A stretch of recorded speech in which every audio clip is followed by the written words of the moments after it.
Welcome back. All right, I want to talk about the All-Star game. Why? Because everybody's been talking about this tournament and, why do we have an All-Star game? Look, I've been saying that for years. Glad people are joining the conversation.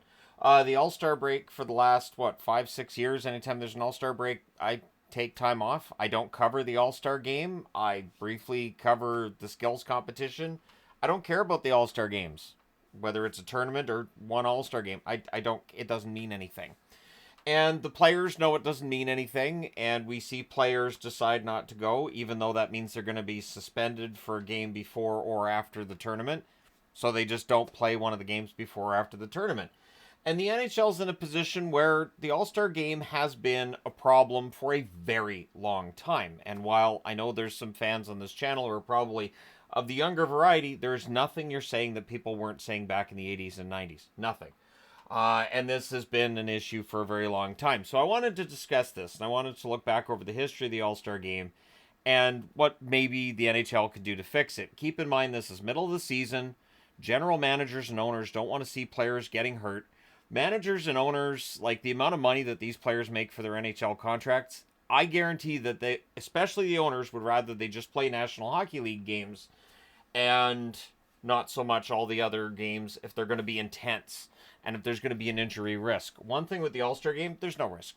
And anything you do to fix the All-Star game is going to cause that risk to go up a little bit, at the very least, right? If you're going to make it a physical game, a game that players are really, into and caring about, you increase the risk of injury, which is not going to make owners very happy. If you're spending $14 million dollars on a superstar player every season and he goes to a tournament you're not making any money in, and that player gets hurt, you're probably going to be kind of salty as an owner. That's always been one of the reasons I've seen for the National Hockey League not going to the Olympics, because these players are making, big money to play in the National Hockey League, and seeing them get hurt in an international tournament probably doesn't make owners very happy. And the whole debate of whether they're right or wrong could be had another time. I'm just throwing that out there, that that's definitely part of the equation. There are going to be some teams coming out of Four Nations that are going to be scrambling because of injury. Looking at the Boston Bruins, if McAvoy's out for any period of time for them, that's gonna hurt their blue line. Definitely hurts their playoff chances, and there you have it. So looking back to when the NHL's All Star Games started, and there were All Star Games in the beginning that were for charity. And I think bringing back something for charity like that and having all proceeds go to charity might be a good place for the NHL to start. I'm just throwing that out there. And the original All Star Game format was that the previous year's Stanley Cup champions get to host an All Star team from the rest of the National Hockey League. Yes, that was a 6 team league back then. So you're not looking at, say, this year Florida Panthers would be playing against the best players from 31 other teams, but admit it. If you're a Florida fan, just imagine the rights that you would have to gloat if the Florida Panthers went out there and defeated an all-star team of every player from every other team. And honestly, you'd probably get a more intense game. You're going to have then the bottom six guys for Florida being in the lineup, which most of them were playing at Four Nations anyways. And you're going to have your grinding defensemen. You're going to have both goaltenders available for the team, and it does add sort of an air of something different. So in other words, instead of having the All-Star game being awarded to whichever city each year, you would just have the All-Star game in the city of the team that just won the Stanley Cup. I think that could work. I think if they went back to the original idea, that could work. And you could have the defending Stanley Cup champions against a League of All Stars, and yeah, that could be kind of fun to see how that team's put together. Now, 1969, as the NHL's gone past 6 teams now, and all the way up until 1997, minus 1 year that we'll talk about here, it became the Wales Conference against the Campbell Conference. So this is the Clarence Campbell All-Star jersey, just your generic NHL All-Star jersey. This is a Doug Wilson. So the Wales was the East and the Campbell was the West, and that's the format we've had for a very long time. And I remember the All-Star games in the early 80s were okay. They were okay. They were usually close, usually. Sometimes you had blowouts, but not that often. But as the years went on, it became more and more of a no-hitter, and the scoring went through the roof. As one can expect when you've got Mario Lemieux on one side and Wayne Gretzky on the other, you're going to end up with a lot of goals in All-Star games. Now, from 1998 till 2002, As the NHL starts going to the Olympics, they decide, all right, well, we're going to try this international flavor. We're going to have a Team North America, so Canada and the U.S., against World All-Stars. So World All-Stars, you're looking at the Czechs, the Slovaks, the Russians, everybody all on one team. And I'm sure that there will be probably some talk of maybe bringing this back. I don't think it works, though. And it didn't work because that intensity's not the same when it's Team North America against the rest of the world. And a format similar to that, maybe. But players don't generally want to play in a tournament mid-season that could hurt their chances of playing down the stretch and into the playoffs. 2003 till 2015, it reverted to East versus West. So the NHL realized that there's no more intensity to Team North America versus the rest of the world, and it reverted to East versus West, which again means getting a player from every single team. We'll talk about that as well. And of course, the present format from 2016 until now has been 4 divisions. It's a 3-on-3 tournament. And I feel like it destroyed whatever interest I had left in the actual All-Star game. I believe it was 2016 was the last time I watched it at all. And I was bored. I was just bored. I was like, 3-on-3 hockey shouldn't be boring, but here we are. Yeah. All right. And you get pretty passing plays and everything, but you still get this feeling that goalies aren't going all out, players aren't going all out, you're not getting the hits. It's hockey. Sure, technically it's hockey. So the league has grown from 6 teams in the beginning to where it is now with 32. And the fact that every single team has to have an all-star player, I do feel like that's part of what holds it back. Because the first criticism you're going to get with the All-Star game is it the best players in the league? And the answer is no, it's not. You can look at teams and who's at the All-Star game, and then you can look at players who are snubbed and realize that because you have to have a player from every single team, there are going to be players who are snubbed. And instead of going to the All-Star game, they get to go to Bali for the weekend. So, poor players, right? But at any rate, that's the thing, right? They take that time off, and they're not watching the All-Star game either. Players are off doing their own thing, and they're off enjoying some vacation time. I guarantee there's National Hockey League players right now that they might be watching the games, but they're off on vacation too. So the question becomes one of how to fix it, and that's a tough question to answer because hockey players, well, this tournament's been all exciting and intense and everything. Generally, middle of the season, they don't want to go into a tournament that could potentially see them getting hurt. And they want just kind of a casual, fun, skill-based game, right? And when you're naming all-stars, it's going to be a skill-based game. You're not getting in those guys like you're not going to see Radko Gudas at an all-star game. At this point in time, Jordan Stahl's not in the all-star game, but he's a good defensive forward. Maybe Cirelli gets in, maybe he doesn't. Excellent defensive forward, right? So the question then becomes one of how do you do this? So maybe you keep it 4 divisions, maybe you have 4 captains draft teams. And I'm talking about like draft from wherever and not having the restriction of having to have a player from every team. Taking that away. Maybe adding more defensive players would work. Maybe having a team where you have line 1, line 2, line 3, line 4. And those guys on line 4, they're 4th line players at the National Hockey League level as well. And you end up with more of a hockey game than you're getting just with that All-Star game experience. I just don't know how you up the intensity level because still, if you see a 4th liner out there in that situation who's throwing a big hit on, say, McDavid or Matthews or Barkov, and he gets hurt, well, there's going to be a lot of discussion about why are we doing this. And I'm not saying that's wrong. I wanted to throw some stuff on the board here that maybe they could look at changing. So rather than having just a weekend where you have on Saturday, you have your skills competition, and then on Sunday, you have your All-Star game, or Friday the skills, and Saturday the All-Star game, however you want to do this, maybe make it a week-long tournament. Maybe you make it more of a tournament. You make it feel like it's more important. And I don't know how you do that where players are going to be more likely to say, okay, we want to do this. The other thing is, and I want people to go back a bit, look at all the injuries we've had around the National Hockey League this year. Not all of it is going to be because the schedule has been compressed due to the 2-week shutdown we're getting for the Four Nations tournament, but it doesn't help. Players who are looking to get some kind of respite so they can they can recover from injury don't get that when the NHL is trying to squash the same amount of games into the same amount of space, even though they're shutting down for a couple of weeks. So if you end up creating a scenario where every year you're going to shut down the league for a week or two, and for, well, 2 weeks would have to be, because if you're going to do a week-long tournament, you have to shut down before and after. So you're looking at 2 weeks every year. You're going to get that condensed schedule every year. And we've talked about wanting the season to start sooner. I want the season to start sooner. The National Hockey League does not. I think if they started 2 weeks earlier, got the Stanley Cup awarded 2 weeks earlier, I think you'd have that nice separation between the Stanley Cup win. You'd have that between that and the draft, and then the separation between the draft and July 1st when you have the free agent frenzy. Because where we have it right now, you can have the Cup, the draft, and then the free agents within a week of each other, and it's a lot. And so there's a lot of stuff that could just kind of be lost in that, and I feel like if you had that separation, it's better. Plus, ice conditions, if you start things sooner, are likely to be better because you're not dealing with summer heat quite as often in the playoffs. But hey, there's that.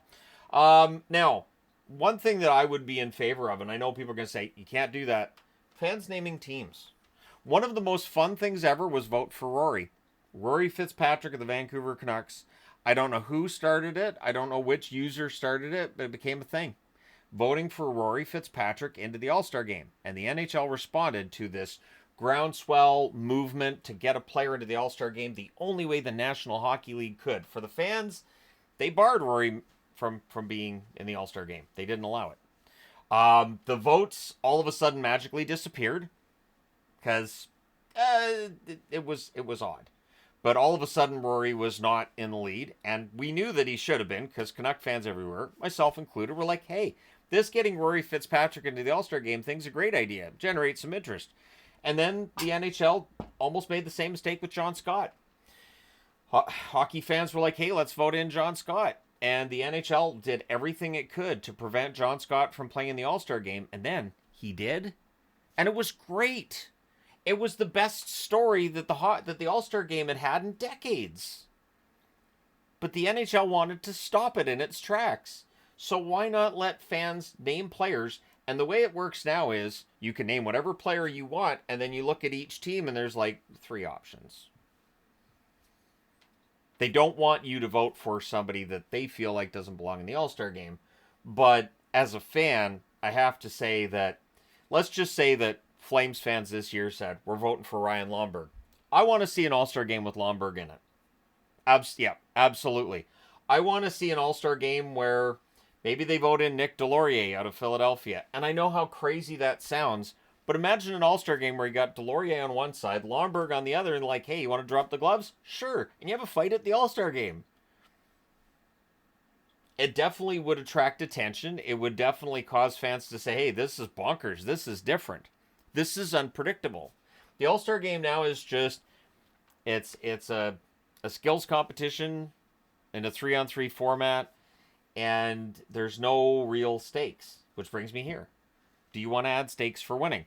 I know baseball did that. Wasn't it the conference that won, whether it was the National League or the American League, they got to host the World Series. I don't think they do that anymore.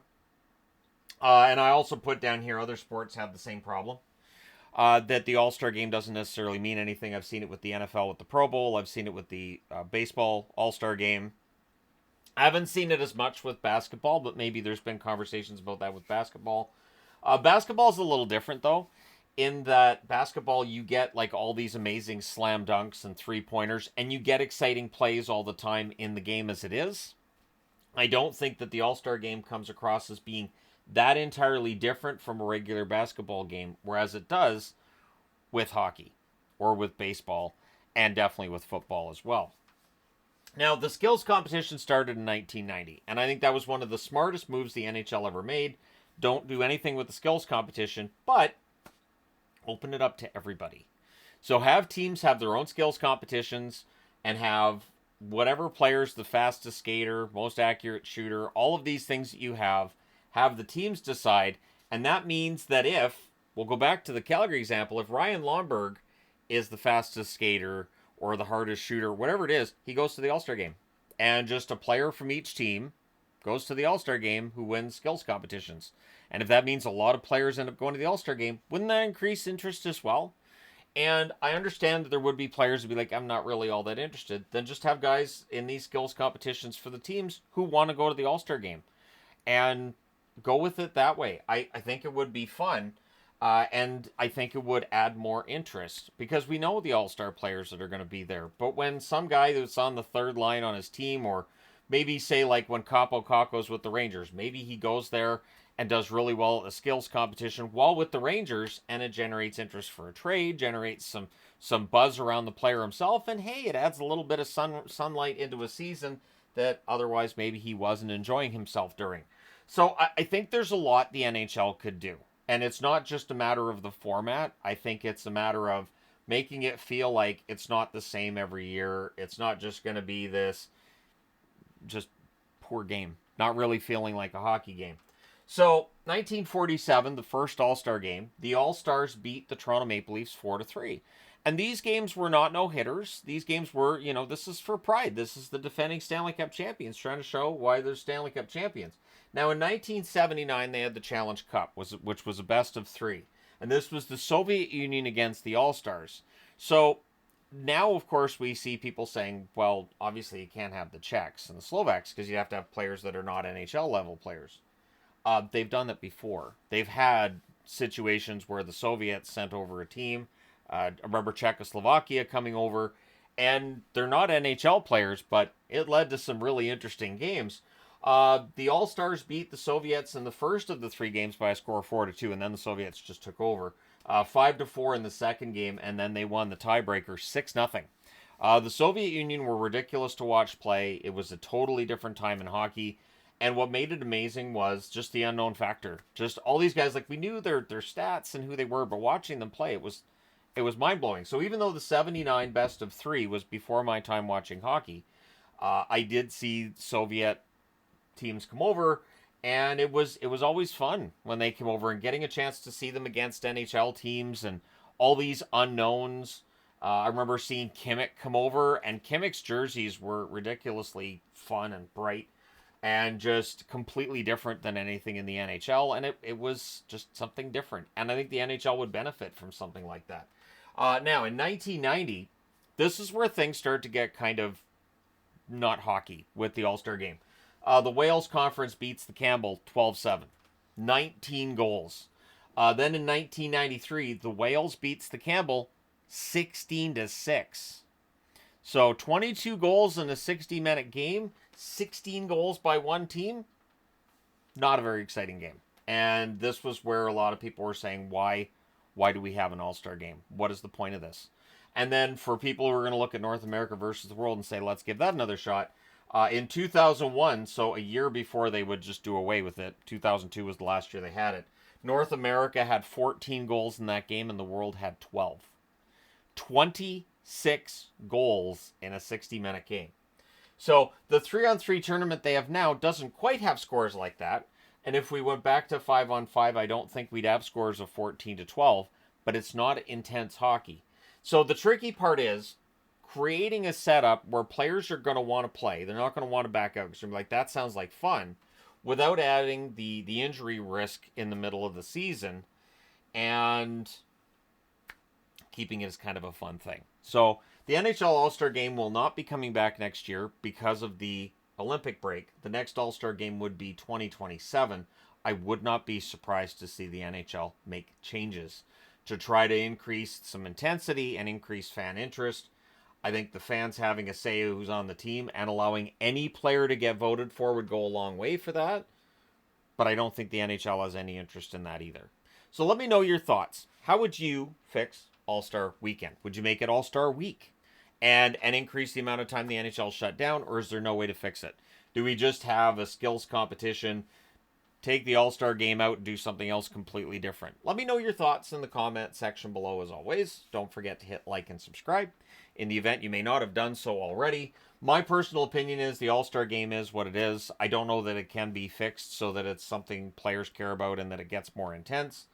And that's okay, but it's something I've never had any interest in, not even a little bit. Other than maybe back in the early 80s. I do remember my favorite player in the early 80s having been Reed Larson and seeing him out on the ice with Canuck players that I liked and everything, being like, man, I wish Reed Larson was a Canuck. But he was not. He was not. He was a Red Wing at the time, I do believe. Anyways, there you go. Thank you guys so much for all your support as always. Hit like and subscribe if you haven't done so already. Thanks for your support. I'll talk to you again soon.